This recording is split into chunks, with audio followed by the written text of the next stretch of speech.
boy, if not for a few of Pixar's franchises, Toy Story mainly, one could really start to fear there's no such thing as a good computer-generated animated sequel.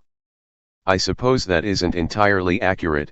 A case could be made for some of the Shrek films, perhaps the Ice Ages and Kung Fu Panda, but by and large, open Season 2 and 3, usually direct-to-DVD sequels leave a lot to be desired. Even realizing this, I still took a chance on Space Chimps 2, if, for nothing else, because the first film came out of seemingly nowhere and dazzled with some genuinely funny moments. The second one, however, showed immediate signs of concern. Gone was the star's network affiliation, decreased was the budget, and axed was the individual who I'm quite certain made the first film so memorable, Andy Samberg of Saturday Night Live fame. All factors considered, there was a strong chance this film would be a complete and utter disaster. The good news is that it isn't anywhere near as bad as expected. The bad news is that it's nowhere near as good as it could have been either. What you get with Space Chimps 2 is 76 minutes worth of light-hearted computer animation that will likely elicit giggles out of the younger crowd but leave more mature audiences checking the time on their watches.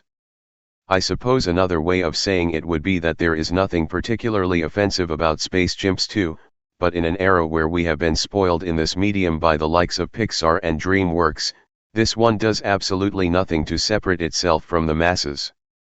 The story here is quite basic and uninspired. The technical genius Chimp Comet from the first film is bummed that he never got to join Ham, Titan, and Luna on their space mission and actually gets cut at the last minute, due to budget restraints, from an upcoming mission to return through the wormhole.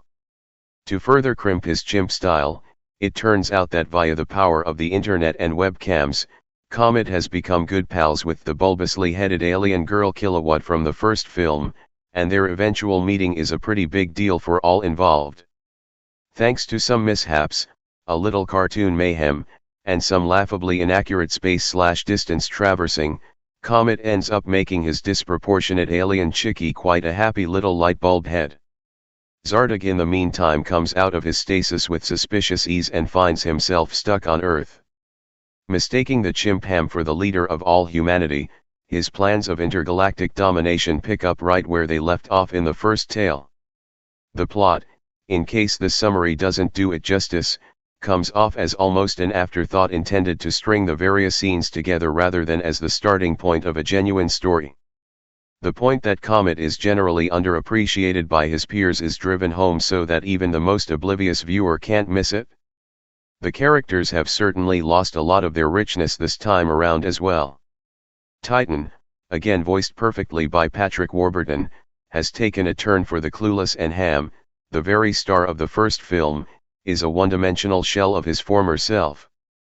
As expected with this type of film, much of the comedic attempts are done visually with slapstick, falls, crashes and so on.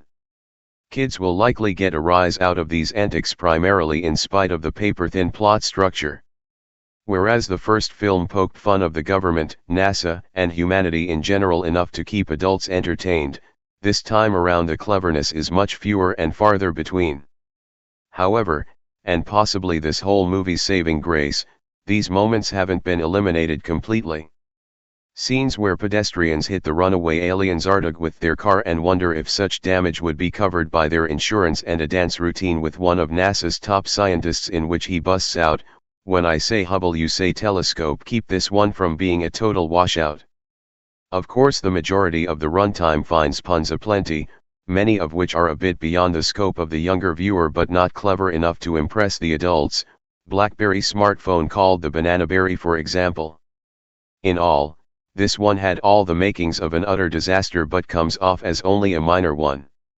A few moments are genuine enough to warrant picking it up as a rental for a rainy night, especially if you some youngsters to entertain, but the much farther reaching charms of the first film have not transferred.